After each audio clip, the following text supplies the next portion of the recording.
Hello everyone. This is a quick picture of my C6, what it looks like right now.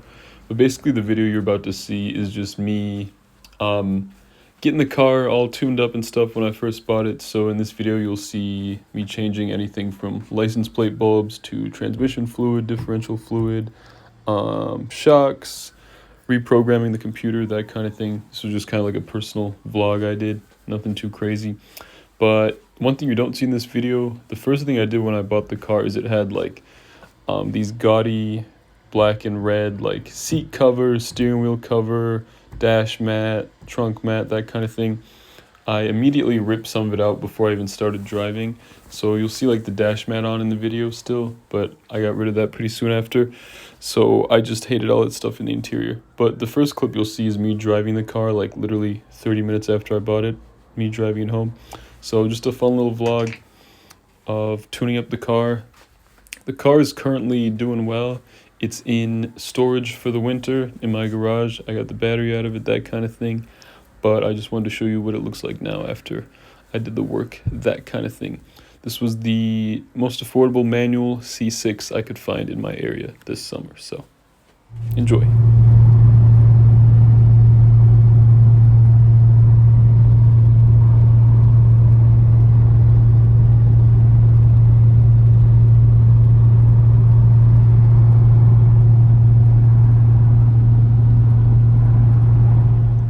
So we got the old C6 here, and one of the things I need to do is replace my, I noticed one of my bulbs over here was out for the license plate. I was told that these are the correct ones, so I've never replaced license plate bulbs on a C6 before. So let's see, well first I should figure out which bulb it is, but I gotta love GM. They put torque screws on the license plate bolt for no reason. Very cool. All right, well, let me figure out which bulb it is and I will replace it. All right, so it's gonna be the right one here. All right, so we got that there. We're gonna pull this little dealio out, I guess, somehow.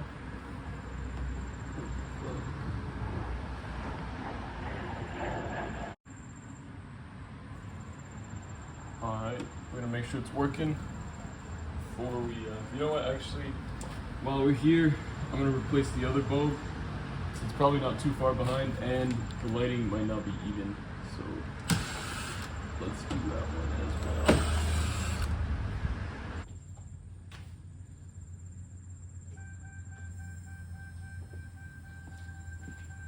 Looks good to me. What's going on here? So we're kind of forcing these things into the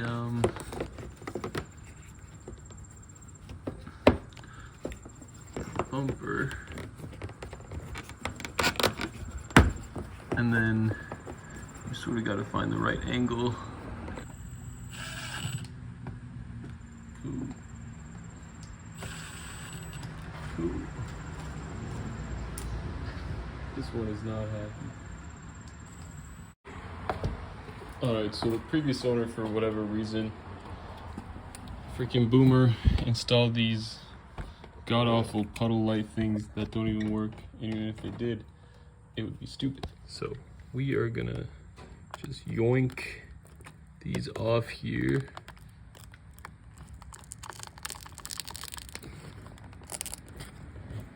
Oh boy, the GM interior can't handle all that. There's also magnets here that we are going to yoink off. I will clean the residue off later. I just want this trash out of the car. Great. Alright, let's give this a shot. Alright, so I just yanked on that. Came off, no problem at all.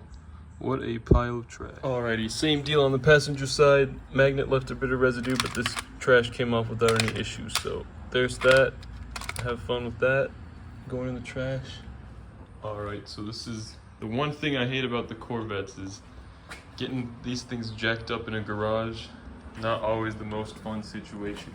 So for the rear here, rear subframe will be a good spot. No problem there. The front's gonna suck because I've got to get behind the engine cradle there.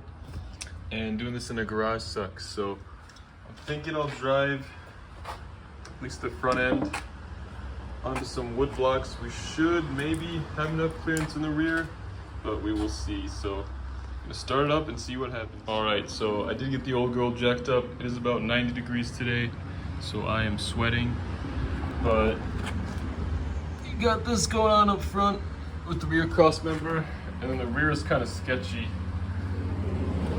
But yeah, these things are kind of at an angle, very sketch, but it's holding, so should be good for one day. Tomorrow I'm gonna do the transmission, differential, engine oil, and then I'm curious about this coolant. It is this, my man. All right, can't quite see. Let's pop over here. Yeah, I mean, that stuff could probably be replaced soon. Corvette emblem looking rough.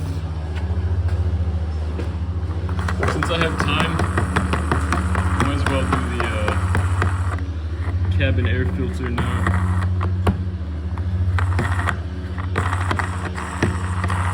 Alright, what am I missing here? Alright, more push. Alright, let's see if we can get the old cabin air filter.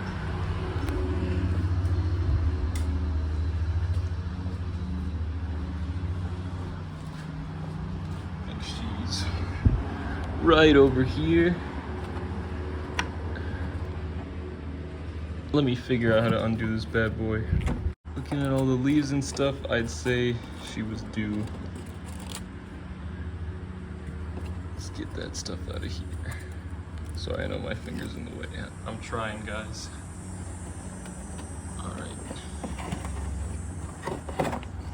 Perfect. Great. Looks pretty clean. Let's see if we can rock this with one hand. So we're just gonna do a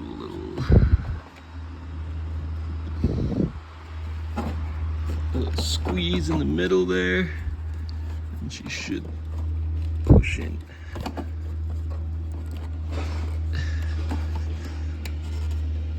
All right.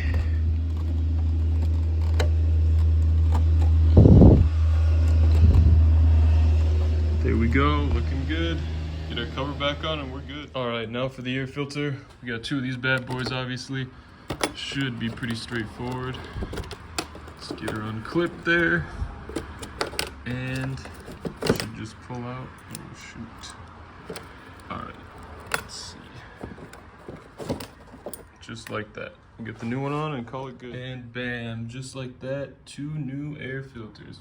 So obviously clean the car up and the engine bay up another time, but right now we're just trying to do the baseline, change all the fluids, make sure she's good to drive at least. So yep, that's it for today. Be back tomorrow for the engine oil, transmission, and differential. All right, so here we are back in the garage. The goal for today is to change the engine oil, trans fluid, and diff fluid, and then detail the interior as well as the exterior. So the goal is to basically have a well-driving, presentable car by the end of the day. There's still gonna be little things that I gotta work on, but I can't do everything in one day. So first order of business here. So we're gonna set the sprayer up to work as a fluid transfer pump, because I am sick and tired of using those stupid little, fluid transfer pumps, if you know what I'm talking about. And, being on your back under a car, trying to do that is always terrible. So we're gonna try something a little different today. So what I'm gonna do is cut this and then attach a hose to the end. So, two.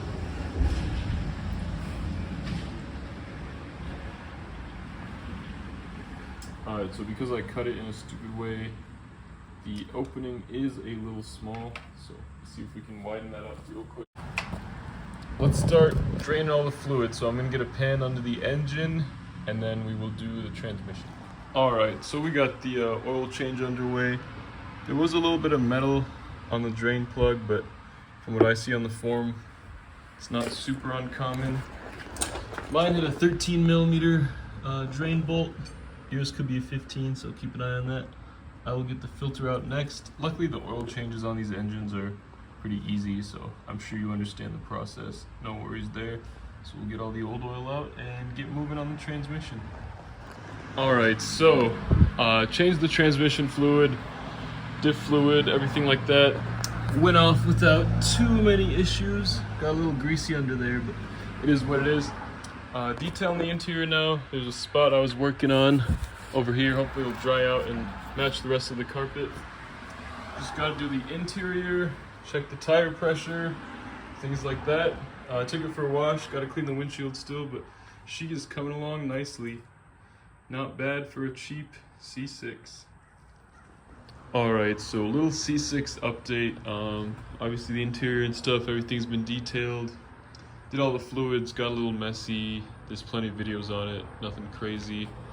One other thing I did was, believe it or not, these things are dirty because of my gloves, but brand new Bilstein shocks all the way around. And I also went in the computer and disabled the magnetic ride control, so I don't have a code for it and it won't limit the car to 80 miles an hour. Today what I'm going to do is actually go around the car, tighten up some stuff on the target top, and then I'm actually going to use this Honda silicone grease, which is great for, you know, seals and that kind of thing. And we're going to go over all the seals on the car just to make sure they're refreshed. So first order of business is to take off the target top.